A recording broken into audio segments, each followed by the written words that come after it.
Assalamualaikum warahmatullahi wabarakatuh. Okey, video kali ini kita masuk chapter 6, okey, iaitu beam deflection.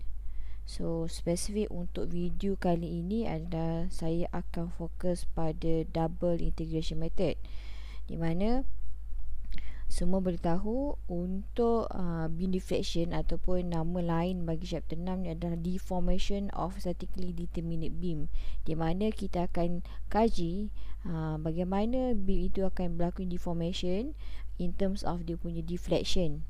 Okey, untuk beam hanya statically determinate beam sahajalah, di mana kita boleh gunakan tiga kaedah seperti berikutlah, iaitu kita ada double integration method, yang mana dalam video ni saya akan fokuskan hanya untuk double integration method.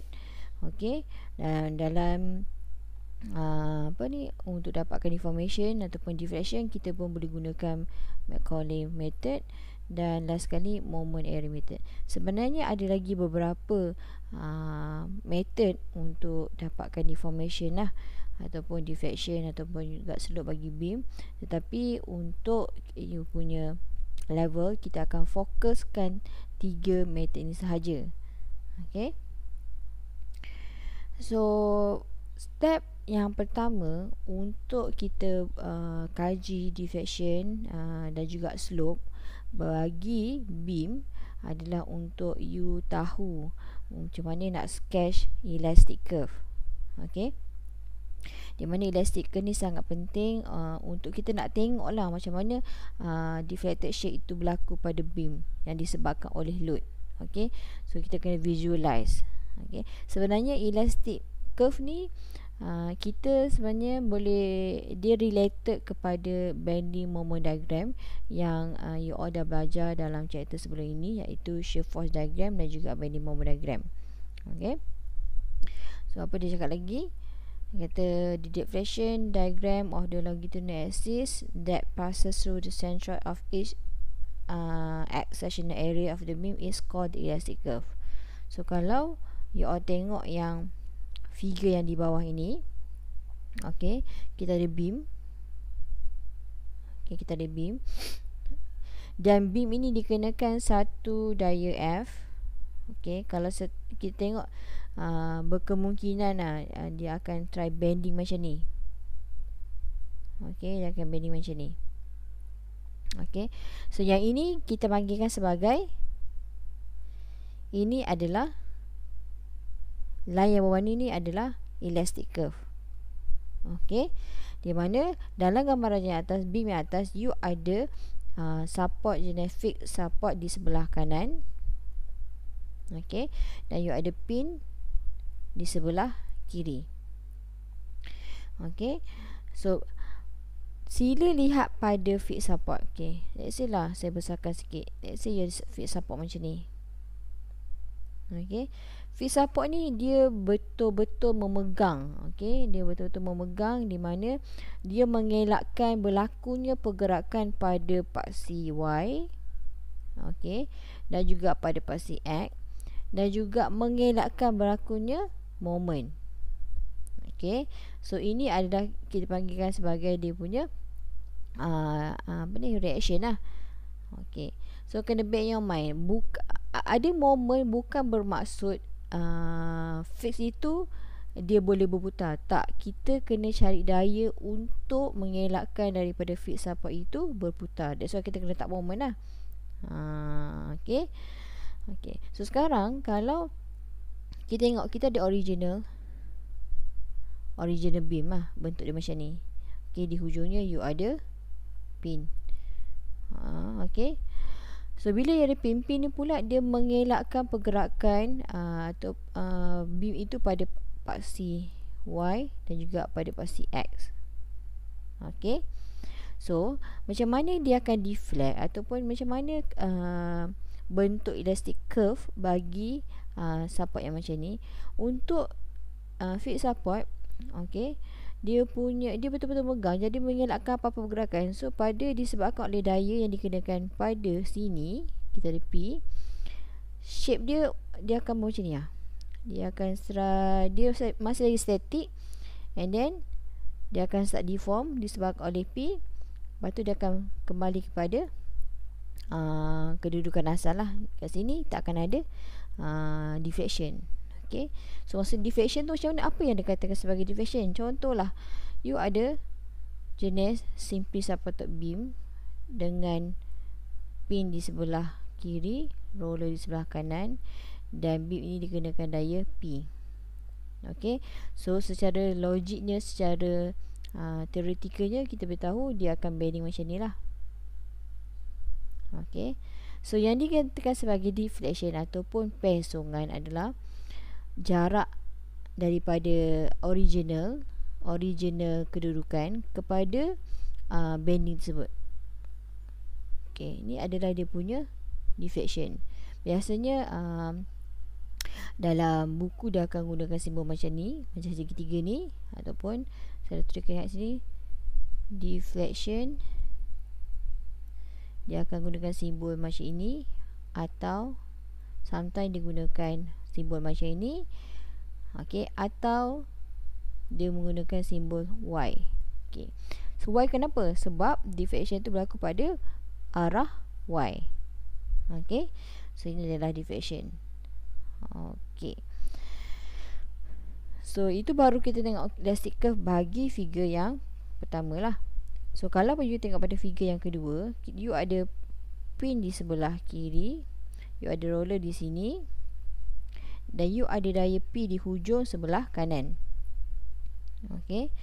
So kalau nanti since saya tak tak tunjukkan, I nak you all demo, you ambil pembaris. Okay, you ambil pembaris, you try letakkan jari di kedudukan support you ni, and then you letak satu daya. So nanti pembaris tu dia akan bend, akan menghasilkan elastic curve macam ni lah. Okay. So daripada kedua-dua figure ni, you akan dapati pada setiap support, okay, pada setiap support takkan ada deflection. Maksudnya pada point ini, okay, yang saya ni kan, deflection dia adalah 0. Okay, ni pun deflection adalah 0, ni pun deflection adalah 0. Okay. Tapi kalau you tengok pada yang bahagian bawah ini, okay, pada kedudukan P, nampak beam asal telah berubah kepada satu kedudukan sini. So kat sini dia akan ada deflection. Okay. Okay. So sebab tu penting you kena imagine macam mana bentuk elastic curve itu berlaku. Okay. So kalau sebenarnya ni secara, saya cakap secara generalnya saya buat lah. Okay. Nanti saya akan buat latihan, kita akan buat latihan, atau saya akan bagi you all latihan untuk you try to sketch macam mana bentuk elastic curve bagi sesuatu beam yang diberikan dalam soalan lah. Okay. So ini adalah sketch untuk moment diagram. Okay, sketch untuk moment diagram ni maksudnya sebab kita nak tengok nanti. Sebab tadi awal saya beritahu kan, untuk elastic curve ni dia related dengan bending moment diagram. Okay. Contohlah kalau you rasa beam tu complicated, dia banyak sangat daya. Macam tadi mungkin simple, kita cuma letak satu daya pada pada span ataupun pada beam tersebut. So kalau macam contoh, kalau beam tersebut ada pelbagai daya, contohlah adanya point load, ada UDL. So macam mana bentuk dia? So ini kita boleh secara ramal lah, sebab you akan tahu bentuk bagi elastic curve tu dia macam wavy tau. Contohnya let's say dan dia asal kan, let's say lah dia ada satu daya, ni satu daya, ini ada support, ni ada pin. So bila nampak benda tu macam ni. Okay. Okay, bentuk dan bentuk senyum lah. Okay. Kat sini lah you kena tahu dia punya sign convention atau bentuk dia. So kat sini kita apa? Point yang pertama, draw the moment diagram for the beam first. Okay, first before creating the elastic curve. Okay, sebab you nak tahu kan. Sebab tu you belajar dahulu chapter yang sebelum ini, SFD dan juga BMD diagram. Lepas tu dengan menggunakan beam convention yang seperti berikutlah yang rajah di sebelah kanan ini. Yang mana kalau you ada bentuk beam bentuk senyum, okey, maksudnya dia bending dalam bentuk senyum. Okey, ni saya panggil sebagai beam senyum lah. Okey, senyum. Ini dia punya positif, ini positive internal moment concave upward. Dalam buku ayat dia lah concave upward, ataupun istilah bagi saya senyum.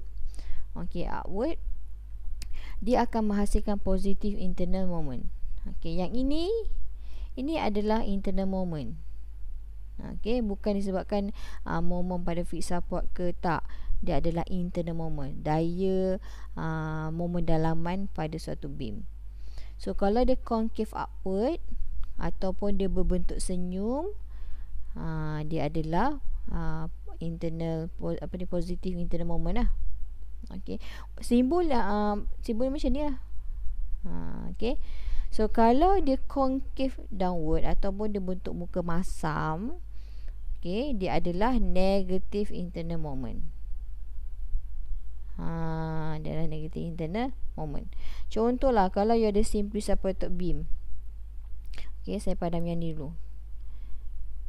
Bila masa pula lah kita nak gunakan yang senyum dengan senyum dengan masam ni kan. Let's say lah you ada simply supported dan you ada P. Okey, so dia punya BMD kita boleh tahu akan bentuk macam mana. Dia akan bentuk macam inilah. Okey, akan bentuk macam ini. So berada dalam posisi mana ni? Posisi region, saya beritahu region saya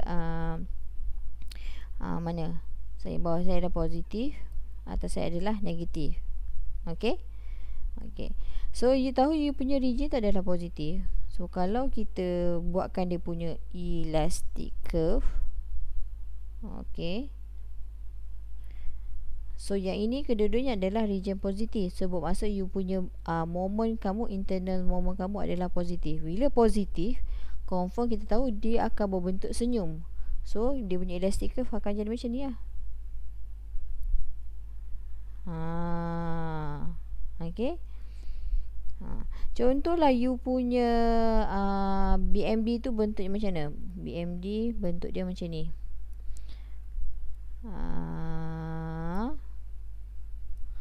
Lepas tu gini. So ni adalah region negatif, ni region positif. Okey. So ini adalah region negatif dan ini adalah region positif. So elastic curve macam mana? Okey, kita buat satu-satu lah. Let's say lah contoh kat sini.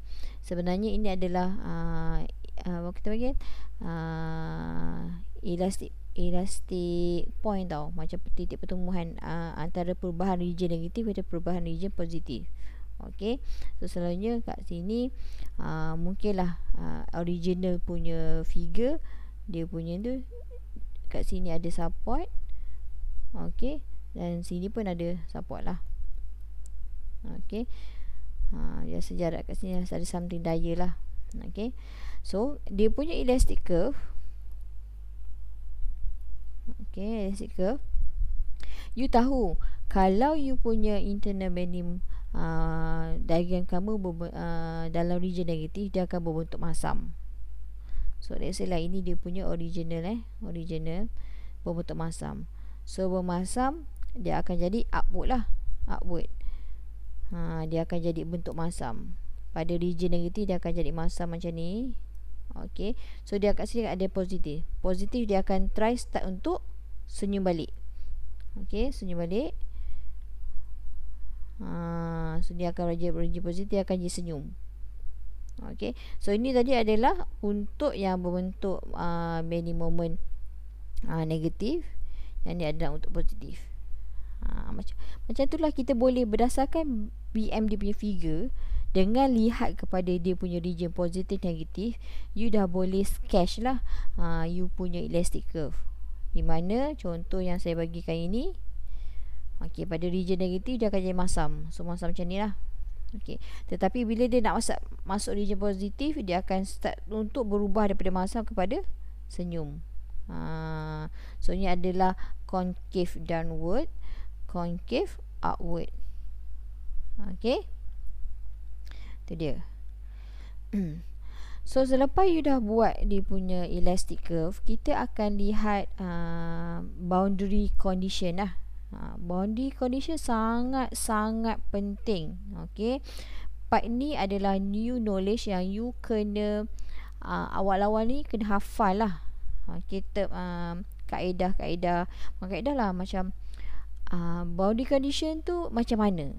So you kena faham dan you kena hafal.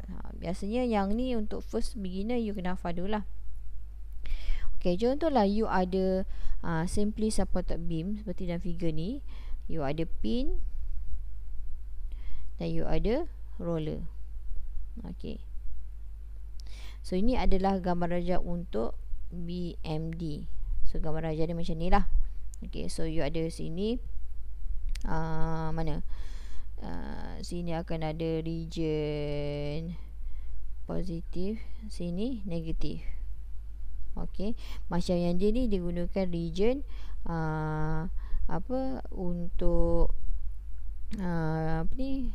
si Hibler dia gunakan region BMD dia, atas positif, bawah negatif. Okey, lepas tu masa awal-awal kuliah saya untuk SFD dan juga BMD, saya cakap terpulang pada kamu nak letakkan region kamu yang macam mana. Okey. Okey, dan untuk mengelakkan kekeliruan, macam contoh you dah letakkan you punya lukisan BMD, you letak macam saya ni tapi tahu yang kat sini kawasan ini adalah regionnya negatif, yang ni kawasan ni adalah regionnya positif. Okey, kenapa saya letak? Sebab saya nak sketch untuk deflection of beam, saya nak sketch elastic dia macam mana. Okey, so kita tengok pada part A to C.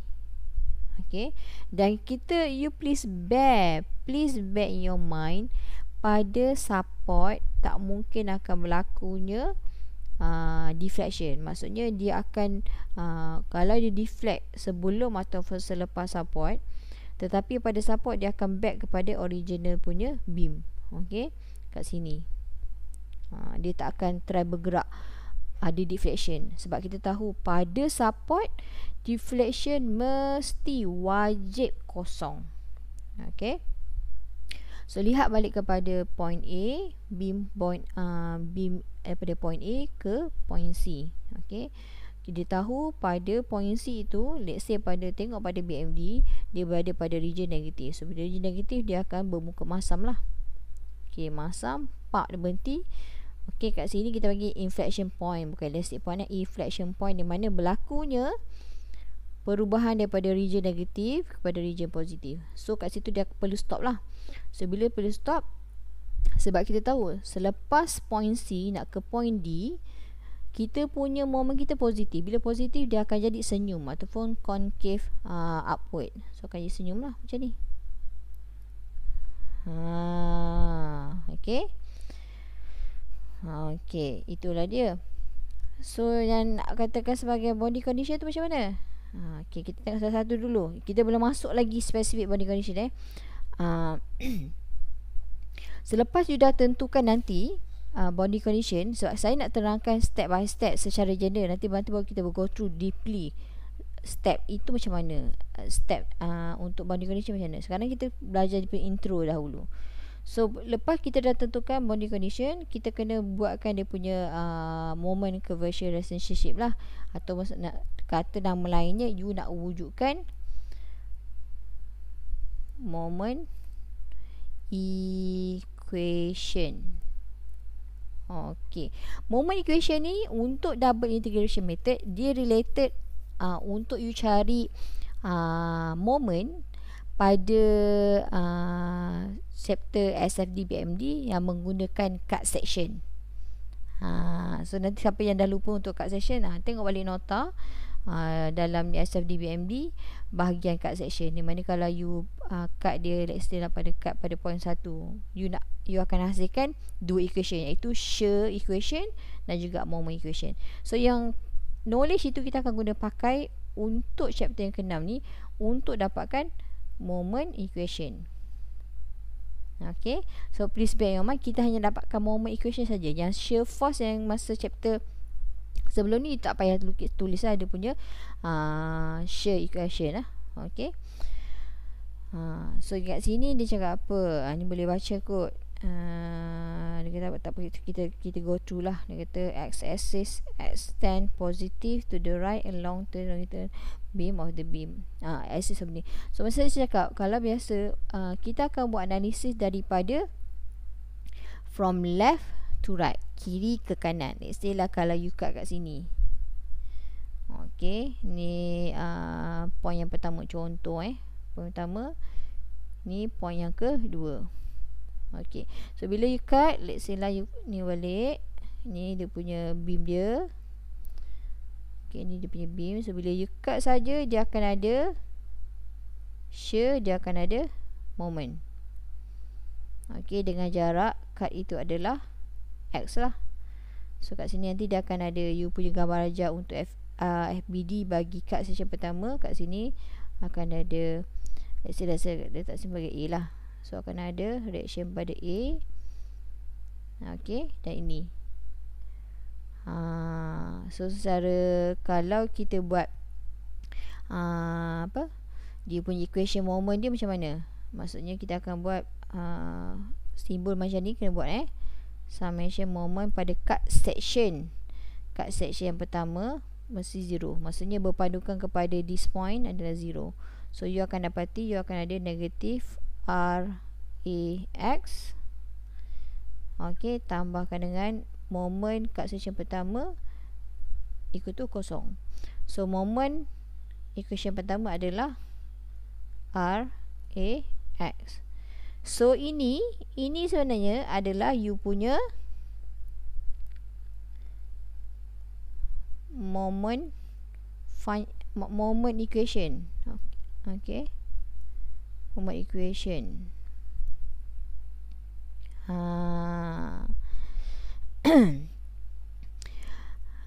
Okay, so kalau let's say lah beam itu terlampau complicated, you boleh start lah daripada right to left. Macam yang sini, contohlah kat sini you buat macam ni.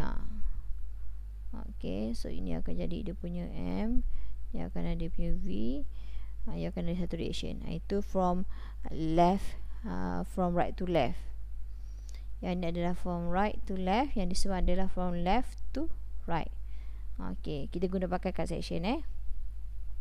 So point yang ketiga, V-axis extend positive upward from x-axis. It measure to the displacement of the central and x sectional area of the element. Okay, ini adalah V. Sometimes kalau you tengok balik pada buku RC Hibler, dia menggunakan yang pada sini adalah V lah. V tu mewakili shear lah. Okay, lepas tu dia kata V-axis, dia guna V-axis instead of Y. Takut confuse kan. Lepas tu point yang seterusnya, localized Y coordinate is specified for the position of the fiber in the element. It is measure positive upward from the natural axis. So dia mengatakan kalau ke atas ini adalah you punya ni adalah positif lah. Okay, so yang sini X dia adalah positif. Okay, so yang ni tak kritikal lagi. Okay, tak kritikal lagi. Kita tengok yang ni adalah moment curvature relationship. So dalam ni sebenarnya dia akan menghasilkan kita panggil formula, Fraser formula yang ini. Yang ni sebenarnya kita dah tengok dah dekatnya stress testing beam. Kita akan ada M over EI. So P ni apa? P ni adalah untuk radius of curvature. Saya tak akan fokus detail untuk this part sebab dia actually dia more kepada macam mathematical punya, calculus punya penerbitan equation tau. Okay, untuk part you saya tak, you sepatutnya you hanya tahu, you boleh baca. Okay, mana-mana benda tu tak penting. Yang penting nanti kita nak gunakan dia punya formula, macam mana nak gunakan formula dia. Okay, So yang kat sini dia terangkanlah tentang step-step untuk ceritakan moment conversion relationship. Okay. Yang you perlu tahu tadi, you tahu kalau bentuk senyum macam ni adalah momen positif dan masam macam ni adalah momen negatif. Okay.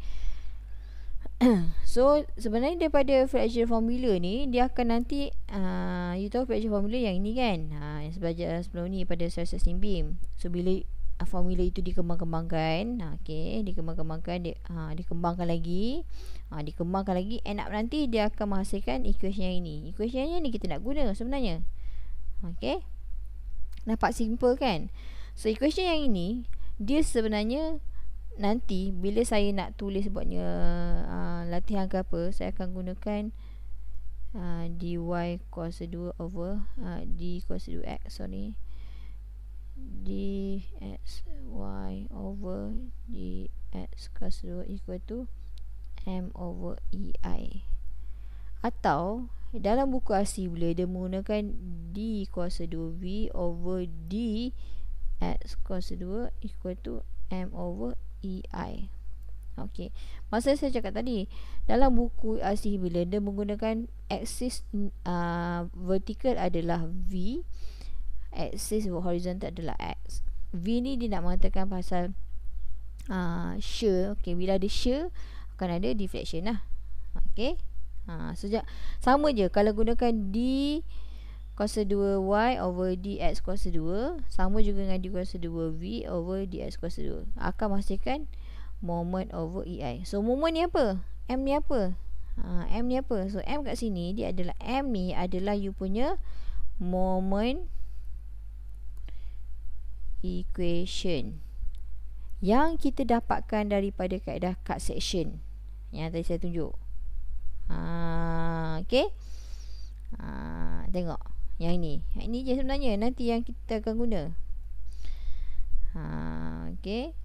So kalau yang ni you boleh baca kot nanti atas ni, yang saya nak fokuskan sekarang adalah kalau you integrate, kalau you kamirkan this formula. Okay, you akan kamirkan formula ini, you akan dapatkan dia punya deflection. Maksudnya first kamiran, first integration, you akan dapatkan deflection equation. Second integration tu maksudnya yang daripada first integration you dapat deflection equation. So bila you integratekan deflection equation, itu akan menghasilkan second integration, you akan menghasilkan slope equation. Mungkin tak nampak, nantilah bila kita buat latihan kita akan nampak Cuma yang ni memang kode intro lah. Okay. Nanti kata nama yang lain macam ni lah. Okay. Yang ni tadi sebenarnya part yang kita akan skip adalah part ni. Okay, part ni kita skip. Okay, sebenarnya part yang ini adalah hasilnya daripada segala daya-daya yang ada dalam beam. Okay, yang ini adalah shear equation. Shear equation pun terhasil daripada cut section. And then kita akan ada last sekali adalah moment equation. So moment equation ni pun terhasil daripada cut section. So part yang sebenarnya yang paling penting yang kita nak tengok adalah yang this part lah, formula yang ni lah. Okay, tengok asalnya kan tadi kan adalah d cos 2v over dx equal to m. So bila dikata moment equation, dia mesti dalam sebutan x lah. Kalau you pasal kalau cut section kan nanti you punya moment equation kamu kan dalam sebutan x kan, sebab kita buat cut section pada arah, pada distance x. So kita akan letak ni adalah ei. Okay, so let's say lah you punya soalan itu E itu adalah apa? E itu adalah elastik lah. I itu adalah moment of inertia. Okay, so let's say dalam satu beam tu you punya cross section tu dia punya EI tu adalah constant sepanjang beam. So you boleh letakkanlah EI tu, pindahkan ke sini. So dia akan jadi equation dia EI D kuasa 2V over dx equal to moment X. Jadi kenapa you pindahkan EI ni? Sebab kita tak akan integratekan EI, kita hanya akan integratekan moment equation dan dalam sebutan X. Biasanya EI ni adalah fixed value yang kita dah tahu dah nilai E tu berapa, I tu berapa. Ataupun kalau diminta sebelum ni you kena cari moment of inertia lah untuk cross section bagi stress-testing beam. Kalau E ni biasanya is given, normally given, ataupun dia katakan okay, let's say your beam is EI in a constant value. Maksudnya tak payah masukkan nilai lah, dia cakap constant, tinggalkan dalam sebutan EI. Okay, so ini adalah sign convention dan juga coordinates. Cara kita guna use the proper sign for M, V dan juga W lah. So ini ada sebenarnya adalah cut section. Okay, contohlah kalau you ambil yang ini adalah cut section from left to right. Yang ini adalah cut section untuk right to left. Simbol dia macam tadi saya buat. Kalau saya buat cut section daripada kiri ke kanan, so pada cut section yang pertama ini kita akan ada V downward, kita akan ada moment counterclockwise. Kalau saya ambil daripada kanan ke kiri, saya akan ada V ke atas dan juga clockwise bagi moment. Itu ni main balik lah, recall balik yang shear diagram. So ini adalah boundary dan juga continuity condition. Part ni sangat-sangat penting, yang mana you kena hafal lah untuk first beginner. So macam awal-awal saya cakap tadi, pada support, please bear in mind, pada support, okay, kita tahu deflection dia akan menggunakan simbol untuk RC bila dia menggunakan simbol yang macam ni macam segitiga ni. Okay, so pada support, kalau kita tengok pada yang pertama ni, pada support deflection mesti kosong. Okay, sama juga yang pada nombor 2 pun kosong, pada 3 pun kosong. Tengok semua pada support. Yang keempat pun kosong. Okay, pada 5 pun kita ada fixed support kan, pun kosong. Okay, tapi pada 6 dengan 7 dia bukan support. Okay, dia mungkin berada in the middle of the beam ke. Okay, maksudnya kat sini dia punya shear, cuba kita tahu dia punya shear equal to 0, moment itu itulah dia adalah panggil sebagai free end lah, pada hujung. Pada hujung. Contohlah, let's say you ada fixed support, bentuknya macam ni kan. Okay, so kita tahu dia punya deflection curve, elastic curve dia macam mana. Dia akan jadi macam ni. Mula first dia static, lepas tu dia akan static gitulah. Okay, dia akan bergerak sikit. Okay, mesti akan tertanya, point kenapa dia akan still turun ke bawah? Maksudnya dia akan try bend disebabkan oleh beban bagi beam tu sendiri. Setiap beam kan ada berat dia kan, so berat dia sendirilah. So fixed support ni akan memegang, so dia akan tak akan berlaku apa-apa deflection, tetapi at the end tu dia akan terus macam ni.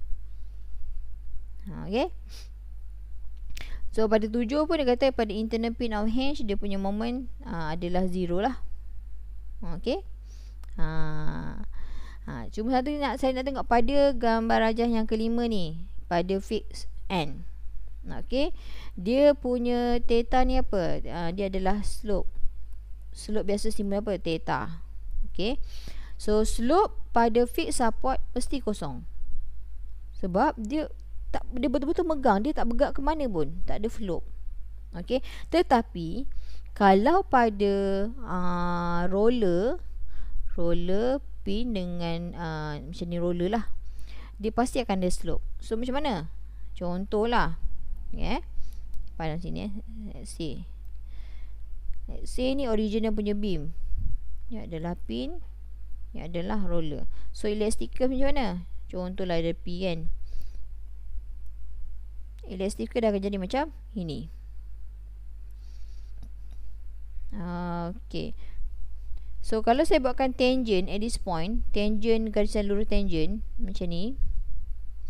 So you akan dapati kat sini ada slope. Ni pun sama, kalau saya buatkan tangent pada this point, you akan dapati ni ada slope. So untuk pin dengan roller pasti akan ada slope. Dan slope dia bukan kosong. Tetapi pada fix, tengok pada fix dia macam ni lah. Tak ada pesongan pun. Takkan ada pesongan. Bila tak ada pesongan, confirm tak ada slope. Untuk fix sahajalah. So tu kena remind. Yang ni kena ingat. Memang kena ingat. Bila masa dia kosong, bila masa dia tak kosong. Okay. Kalau macam ni kita panggil sebagai continuity condition. Continuity condition, di mana kita akan tengok pada tengah-tengah ataupun di sepanjang beam yang bukan support. Okay, yang bukan support. Okay, let's say lah you ada P kat sini. Okay, dia kenakan P. You punya elastic curve tu bentuk yang garisan warna biru. Okay, garisan warna biru. So pada P ni, okay, P ni yang ini. So kalau you akan buat cut section kat mana? You akan buat cut section pada yang pertama, sebelum internal load ataupun sebelum point load, dan juga cut section kedua kat sini. Okay, selepas internal load. Sama ada you nak buat daripada left to right, right to left, terpulang pada kamu lah. Okay. So kita nak tengok dia punya boundary condition macam mana. Okay, kita tengok pada slide selepas ni lah. Okay, let's say lah yang ni sama juga. So kalau kita buat cut section pertama, okay, ni adalah cut section kedua. Dia ada dua kaedah lah. Okay, cut section pertama, you punya jarak adalah daripada kosong lebih kecil daripada X1 lebih kecil daripada A. So A tu adalah mana? Daripada point A kepada point B. So you akan hasilkan moment equation. Okay, betul. Equation. So bila you integratekan moment equation tu, you akan dapatnya slope equation, dan you akan dapat deflection equation lah. Okay, saya ada miss tak slope Y. Sekejap saya takut saya salah miss dapat deflection. Okay, slope equation tak. Oh, yang ni kena betulkan balik. Saya tak. First integration ni you akan dapat slope equation. Okay, second integration you akan dapat deflection equation. Perbetulkan balik. Saya confuse pula nanti kang. So maksudnya kamiran pertama pada moment equation you akan dapat slope equation. Daripada slope equation, you kamirkan slope equation tersebut, you akan hasilkan deflection equation. Okay, itu yang betulnya tadi ni kat sini. So you akan dapat moment equation. Bila you kamirkan moment equation, you akan dapat slope equation. You kamirkan slope equation, you akan dapat deflection equation. Okay. So ini adalah untuk cut section yang pertama. Untuk cut section yang kedua, dia ambil daripada left to right, iaitu dengan dia punya jarak dia A lebih kecil daripada dan sama dengan X2 lebih kecil dan sama dengan A tambah B. Okay, sebab A tambah B ni lah. So you akan hasilkan moment equation yang kedua. Okay, so bila integrate dapat ni lah. Yang nak dikatakan sebagai continuity condition adalah ni, continuity equation. Dia tengok pada part ni. Okay, pada point B, okay, pada point B ni nanti you akan hasilkan, sini adalah you punya theta 1. Okay, bukan tengok kat situ, sinilah. Kat sini dia akan ada theta 1, kat sini nanti dia akan ada theta 2. So bila dia kata continuity condition dalam keadaan yang bersambungan, theta 1 pada jarak A. Okey, yang ni theta 1 pada jarak A adalah sama juga dengan nilai theta 2 pada jarak A. Macam ni lah kalau you buat band macam ni. Saya buatkan satu garis lurus. So ni adalah theta 2, ni adalah theta 1. Okey, sudut theta A dengan theta A, theta 1 dengan theta 2 tu adalah sama pada this point lah. Okey, let's say lah pada jarak A. Pada jarak A. Dan juga deflection pada point tersebut sama juga kiri kanan pada section pertama, iaitu deflection V1 pada jarak A sama juga dengan deflection V2 pada jarak A. Sebab kat sini lah dia punya ni let's say satu lagi ni original, dia akan deflect macam ni. So ni adalah dia punya V okey, V. So pada this point, pada point tengah-tengah ni kita bagi sebagai point A lah, jarak okey, ni point A. So kat sini kan dia punya distance kan sama pada point ni, maksudnya sebelah section yang kedua. Okey, ni kat section kedua, ni kat section pertama, samalah, dia tak berubah pada that particular point. Itu adalah yang sebelah kiri tu ada kaedah yang kata kalau you nak ambil analisis daripada kanan ke kiri, kiri ke kanan, tapi kalau yang ini dia ambil conditionnya ada dua. Dia ambil kat sini daripada left to right, yang ini dia ambil condition daripada right to left. Dia beza dekat mana? Beza dekat sini, negatif ni. Yang lain sama. So kalau tengok betul-betul, you ambil you punya cut section tu daripada left to right ataupun combination left to right dengan right to left. So bila ada combination antara cut section left to right dengan cut section right to left, dia punya continuity condition adalah mesti ada negatif yang ni pada theta, pada slope lah. Okay. So yang ni explanation code parallel, draw the video. Okay, kita dah draw. Lepas tu you kena recall zero slope, zero displacement. Yang ni kita panggil sebagai boundary condition. Saya biasa tulis BC lah, boundary condition. And then you kena establish the X and V coordinate axis. Ini menggunakan cut section. Okay. Lepas tu parallel to the brain and can have original and along with positive direction, you did the right to right. Yang ini adalah untuk wujudkan moment equation. Okay. Lepas tu if several discontinuous loads are present sebagai as coordinate, they are value for each region of the beam between the discontinuities. Yang ini yang BC dan juga continuity condition lah. Okay, continuity condition. Dia kata choose this coordinate so that it will simplify subdivision. Okay, nanti kita masuk-masukkan. Ni more kepada macam wording lah. Okay, yang ni adalah untuk end up moment function dalam sebutan X. Okay, ni pun sebenarnya saya terangkan. Okay, saya dah terangkan bila you integrate. You kena ingat, bila you first integrate,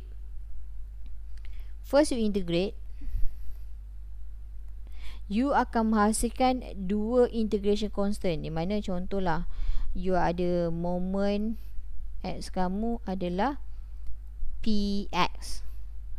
So bila you integratekan moment X dalam sebutan dx, okay, you akan integratekan Px ni, dia akan jadi Px kuasa 2 over 2 campur C1. Okay, C tu apa? C tu adalah constant integration lah. Dia akan berikan satu nilai constant.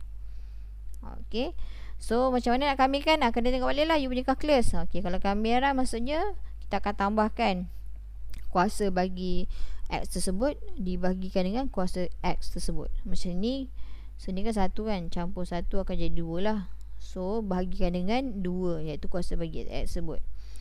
Okay, itu first integration. So kalau you integratekan PX kuasa 2 over 2 campur C1 dalam sebutan dx, you akan dapati you punya equation akan jadi PX kuasa 3 over 2 darabkan 3 6, okay, campur C1x campur C2.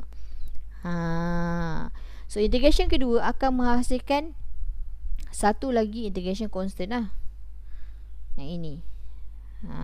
Okay. So nak dapatkan nilai bagi integration constant tu, kita akan gunakan, so dia kata constant are evaluate using boundary condition yang tadi tu, yang kita tekankan bila pada support kosong, pada fix dia punya deflection pun kosong. Itulah itu dia. Okay. So ni adalah slope negative curve. Positive slope, katakanlah ni boleh baca kot, sebab yang ni prosedur, so you kena baca. Saya nak cepatkan, saya takkan ni video ni lagi lama. Okay. Nanti kita akan go through example untuk you tahu step-step dia. Okay, untuk next video. Okay, thank you.